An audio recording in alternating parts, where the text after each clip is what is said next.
Bismillahirrahmanirrahim. Assalamualaikum warahmatullahi wabarakatuh. Alhamdulillahirrabbilalamin.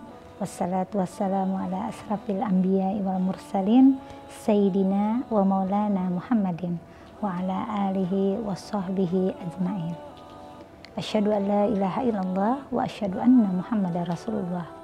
Rabbi shrah li sadri wa yassir li amri wahlul 'uqdatam min lisani yafqahu qauli. Amma ba'du. Alhamdulillah, segala puji dan syukur marilah sama-sama kita panjatkan kehadirat Allah Subhanahu wa taala. Pada hari ini kita kembali bersua di program Pelita Hati TV Tabalong. Semoga Allah senantiasa memberikan keberkahan dan keredaannya untuk kita semua. Salawat dan salam marilah juga kita haturkan kepada Nabi kita tercinta, Nabi Muhammad SAW beserta seluruh keluarga beliau, para sahabat, kerabat, dan pengikut setia beliau hingga yaumil akhir nantinya. Alhamdulillah, para pemirsa TV Tabalong rahimakumullah. Hari ini kita akan menyampaikan tausiah tentang kewajiban menutup aurat bagi seorang wanita. Para pemirsa TV Tabalong yang berbahagia dimanapun berada. Menutup aurat bagi wanita dalam Islam adalah bagian dari konsep pemeliharaan diri, kehormatan, dan juga menjaga kesucian. Berdasarkan ajaran agama yang menekankan pentingnya menjaga kemurnian dan kehormatan diri serta menghindari kita dari segala godaan dan fitnah.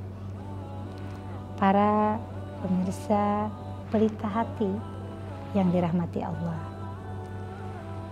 aurat dalam Islam mengacu pada bagian tubuh yang harus ditutupi secara syar'i, yaitu seperti menutup rambut bagi seorang wanita untuk tidak terlihat, kemudian leher dan seluruh bagian tubuhnya kecuali wajah dan telapak tangannya. Dan syarat bagi muslimah berpakaian yang menutup aurat adalah sebagai berikut.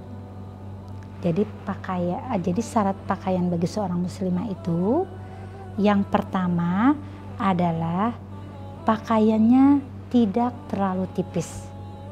Maksudnya pakaian yang dipakai oleh seorang wanita muslimah itu jangan transparan, terlihat walaupun panjang dan menutupi seluruh badannya, tapi kalau tipis transparan tadi terlihat kulitnya, mohon maaf juga terlihat auratnya, maka itu tidak memenuhi syarat pakaian bagi seorang muslimah. Kemudian juga pakaian yang wajib dipakai seorang muslimah adalah pakaian yang tidak boleh terlalu sempit sehingga menampakkan lekuk-lekuk tubuhnya. Jadi walaupun dia berpakaian panjang tertutup, tapi kalau ketat itu tidak dibenarkan dalam syariat agama kita. Karena syarat pakaian seorang muslimah itu dia harus benar-benar longgar, tidak ketat, apalagi maaf seorang anak remaja, seorang ABG yang biasanya suka pakai legging, pakai bulu jean ketat, itu kalau di atasnya pakaian kemeja ataupun baju kaos atasannya itu juga pendek, maka itu tidak menutup aurat. Tapi boleh memakai legging itu untuk di dalam, dia memakai pakaian luarnya yang panjang dan lebar serta tidak ketat, itu baru memenuhi pakaian seorang wanita muslimah.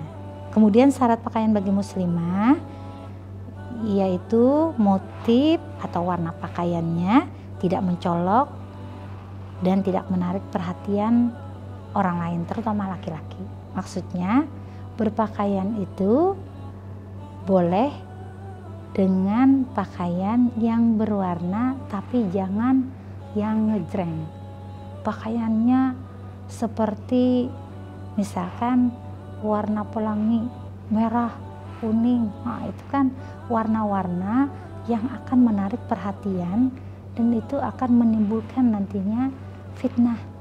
Jadi boleh kita sebenarnya memakai pakaian yang warna-warni, tapi jangan yang sangat mencolok. Warnanya dipadukan dengan warna yang terkesan feminim dan melambangkan kesantunan. Itu salah satu juga dari syarat pakaian bagi muslimah. Kemudian seorang wanita muslimah juga dilarang untuk memakai di pakaian itu wewangian yang mencolok. Maksudnya wewangian yang aromanya itu membuat orang lain, terutama laki-laki yang menciumnya akhirnya tergoda dan akan menimbulkan sesuatu hal yang tidak diinginkan. Tapi seorang wanita muslimah juga diperintahkan untuk menjaga kebersihan.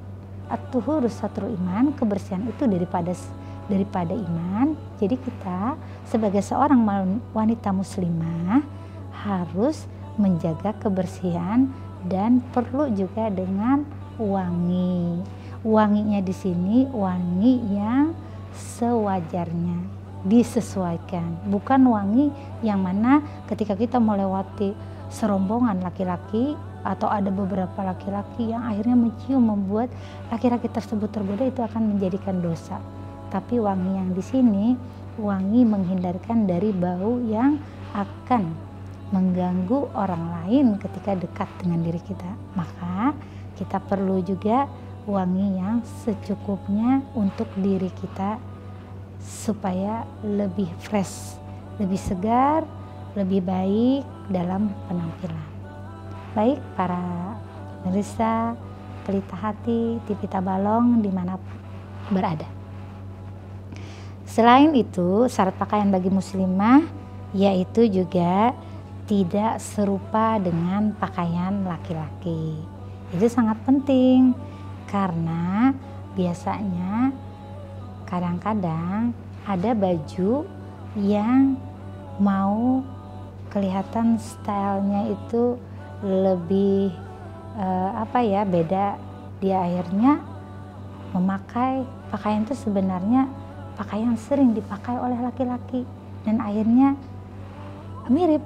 Nah, itu tidak dibenarkan. Seorang wanita muslimah dia harus memakai pakaiannya itu layaknya seperti wanita, bukan seperti laki-laki. Sebaliknya juga begitu, laki-laki pun dilarang memakai pakaian yang dipakai oleh seorang wanita seperti pakaian sutra, pakaian perhiasan, emas, dan lain sebagainya. Jadi itu salah satu cara kita untuk menjalankan syariat agama kita, yang memang syariat agama itu sebenarnya untuk kebaikan umat tersebut, untuk kebaikan wanita tersebut, untuk kebaikan kita sebagai seorang wanita muslimah ketika kita bisa menjalankan apa yang sudah ditentukan oleh agama kita tadi tentang bagaimana seharusnya seorang wanita muslimah dalam memakai pakaian.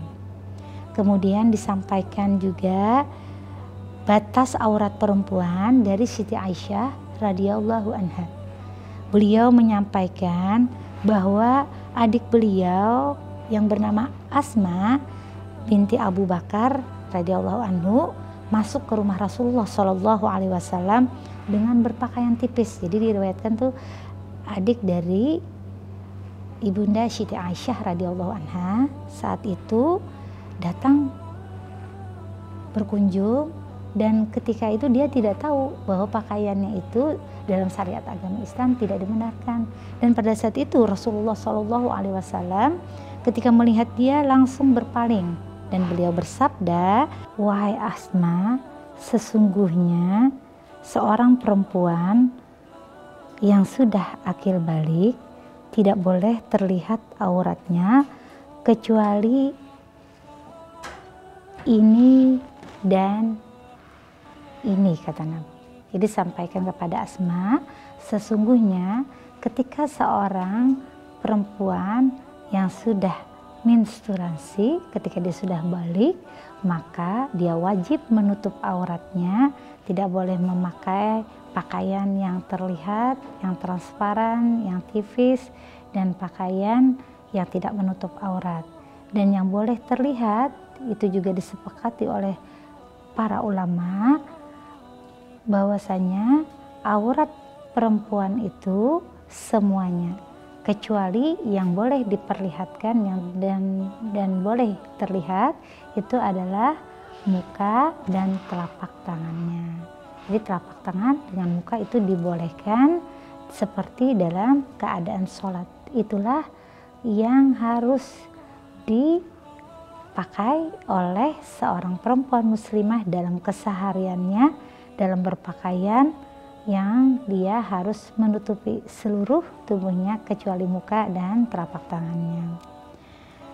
Baik para pemirsa Pelita Hati dimanapun berada, kita selanjutnya akan menjawab beberapa pertanyaan yang sudah disampaikan.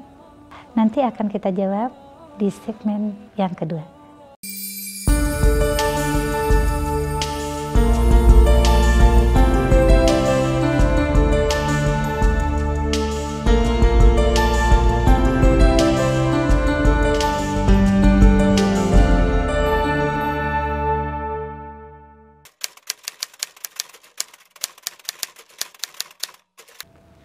Ketika kita ingin mengajak seseorang untuk melakukan hal kebaikan, terutama tadi yang ditanyakan, bagaimana kita menasehati orang yang lebih tua dari kita untuk dia menutup auratnya. Di sini kita bisa memberikan keteladanan, contoh dulu dari diri kita. Mungkin misalkan ini dari seorang adik kepada kakaknya, atau dari seorang anak kepada ibunya, atau dari seorang teman kepada temannya yang mungkin kakak kelasnya yang lebih tua dari dia. Maka berilah dulu keteladanan untuknya, yang mana kita berikan contoh diri kita yang sudah memakai pakaian muslimah, yaitu pakaian yang menutup aurat. Ketika dia melihat apa yang sudah kita lakukan, maka kita step by step, pelan-pelan kita ajak dia bisa ikut kajian, ke majelis untuk sama-sama belajar dan ikut mendengarkan, terutama pembahasan yang di kajian tersebut atau di majelis tersebut berkaitan dengan kewajiban seorang wanita menutup aurat. Jadi dengan cara itu adalah dakwah bilhal. Dakwah kita dengan melakukan contoh perbuatan dari diri kita sendiri, karena tidak mesti ketika kita berdakwah itu kita langsung dengan mengajak bilisan, dengan mengajak langsung kita yang berbicara, tapi bisa kita lakukan dulu dengan apa yang sudah kita lakukan pada diri kita sendiri sebagai contoh, kemudian kita ajak dia ke majelis atau kita ajak dia untuk sama-sama belajar kepada seorang guru, orang yang benar-benar alim, yang mana bisa memberikan pencerahan tentang kewajiban tadi untuk seorang wanita menutup aurat. Karena bisa jadi keadaan dan kondisi kita yang orang masih muda itu biasanya kan dianggap belum mengerti hal-hal tentang kehidupan. Jadi yang lebih tua biasanya yang lebih tahu. Jadi yang muda itu tidak perlu menasihati yang lebih tua. Nah, dengan cara itu insya Allah akan memudahkan untuk mengajak saudara kita tadi, mudah-mudahan mendapatkan hidayah.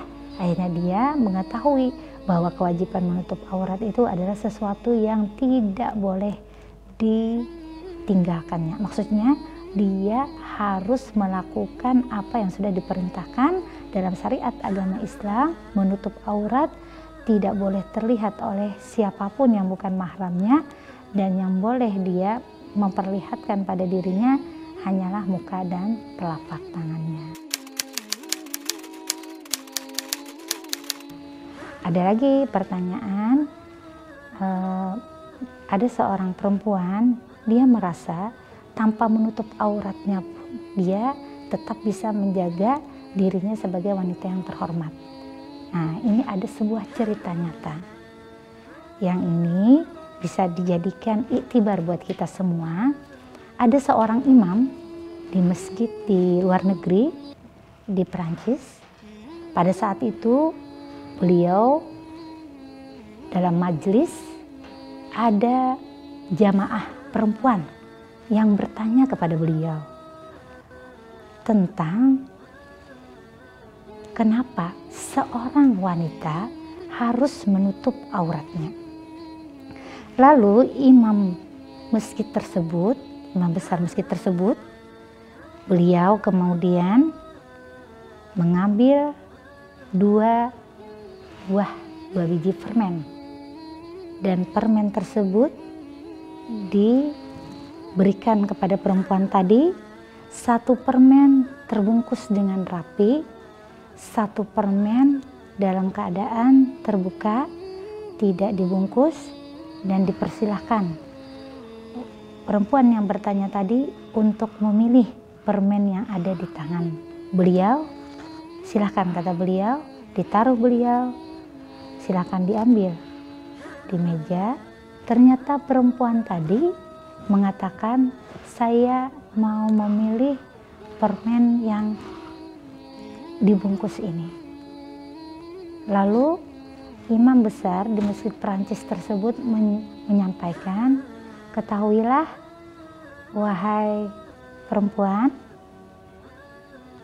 jawaban yang engkau tanyakan tadi itu sudah engkau jawab dengan engkau memilih permen yang tertutup tadi.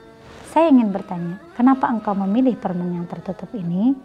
Lalu perempuan tadi menjawab, karena kalau permen ini tertutup, saya yakin permen ini dalam keadaan bersih, terjaga, tidak bekas kena debu, tidak bekas dipegang orang, tidak bekas kena kotor dan lain sebagainya, dan sehat, steril kalau terbungkus daripada yang terbuka tadi. Akhirnya si imam masjid yang ada di Perancis tadi menyampaikan, begitulah kata beliau seorang perempuan.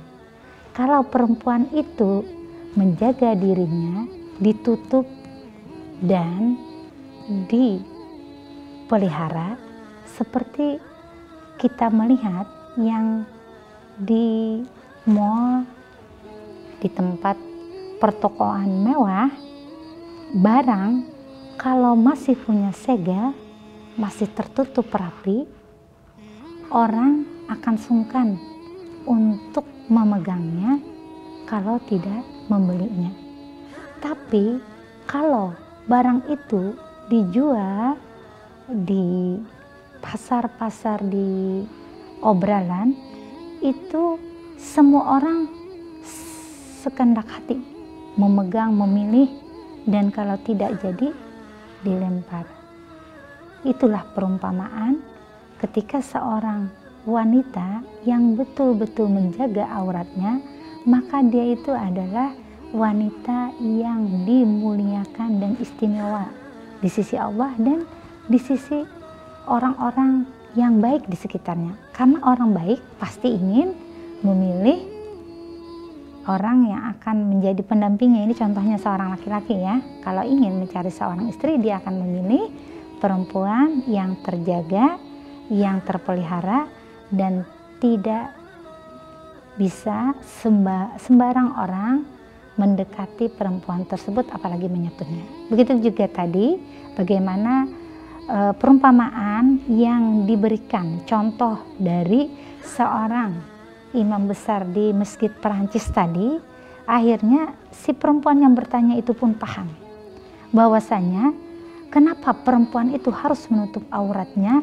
walaupun ada yang beranggapan tanpa menutup aurat pun saya adalah perempuan yang terhormat.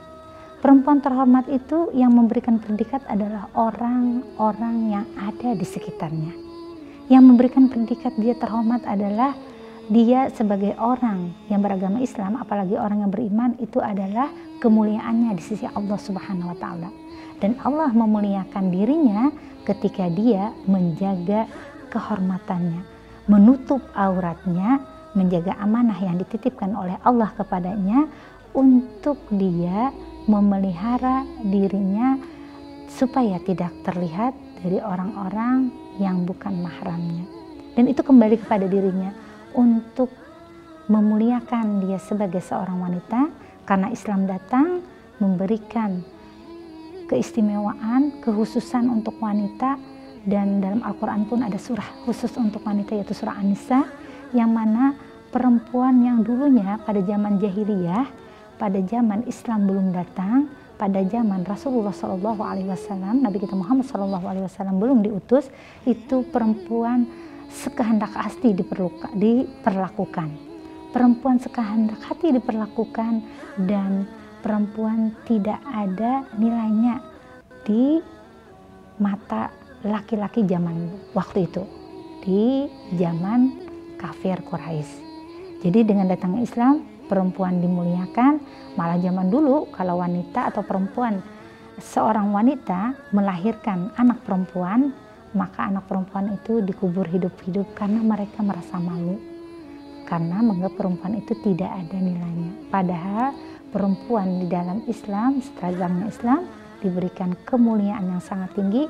Maka oleh sebab itu, kalau ada seorang perempuan masih mengatakan tanpa dia menutup aurat dia bisa menjadi wanita terhormat, itu adalah sesuatu yang anggapan dirinya sendiri. Maksudnya itu sesuatu yang dia menganggap apa yang argumentasinya itu adalah sesuatu yang benar, padahal itu sangat keliru. Karena yang menilai bukan diri dia, tapi orang-orang di sekitarnya, dan yang paling utama penilaian itu adalah di sisi Allah Subhanahu wa Ta'ala. Maka jangan pernah merasa tanpa menutup aurat saya terhormat. Jangan pernah merasa tanpa saya berjilbab atau bahasanya berhijab atau berkerudung, maka saya bisa menjaga diri saya. Yang penting hati saya dulu terjaga. Untuk yang lainnya itu mengikut hati. Nah, itu kadang-kadang kekeliruan, karena apa yang ada dalam hal-hal yang kita lakukan itu adalah merupakan sesuatu yang tidak jauh dari hati seseorang. Ketika orang itu bisa berkata yang baik-baik, maka insya Allah hatinya pun baik.